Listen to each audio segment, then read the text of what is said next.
लड़ाई लड़े।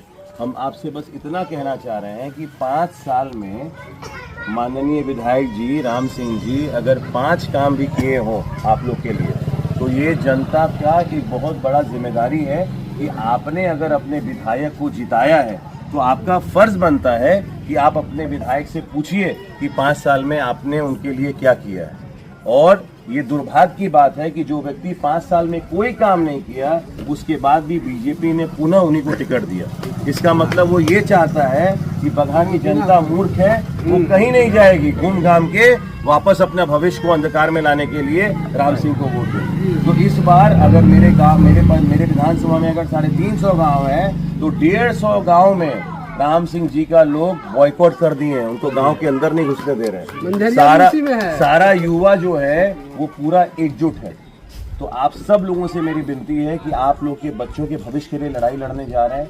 हम लोग जो पिछड़े वर्ग के लोग हैं, आज अपने लोग के विश्वास ना हुई 400 ऐसे परिवार बा दलित समाज के जेके ऊपर FIR भइल बा कि बिजली बिल नहीं दिया है और बिजली बिल नहीं दे पा रहा है और पुलिस उसको पकड़ने के लिए तैयार है। हमने सारे थाना प्रभारी को बोला है कि अगर आप एक भी परिवार को पकड़िएगा तो जान जाइए हम लोग जेल भरो अभियान शुरू करेंगे। तो आप इन लोगों के बगल में भोजराम जी हैं, इनके यहाँ पूछिए हम लोगों ने क्या क्या जाकर इनके गांव में किया।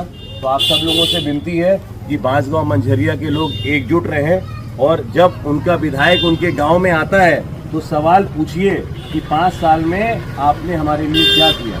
और अगर गलती से भी वो इस बार पुनः आ जाते हैं तो फिर हम लोग का 10 साल हम लोग फिर पीछे चले जाएंगे। तो इसलिए मेरी हाथ जोड़ के आप लोगों से विनती है कि हर बार बाहरी को आप लोग लेकर आते हैं। पहली बार मौका मिला है कि बगहा का बेटा चुनाव लड़ रहा है। पिछले 3 बार से बाहरी कैंडिडेट आया और बगहा में अब की बार एक नारा लगा हुआ है कि बाहरी भगाओ और बगहा बचाओ। ठीक है, इन शब्दों के साथ बहुत बहुत धन्यवाद और सबको प्रणाम।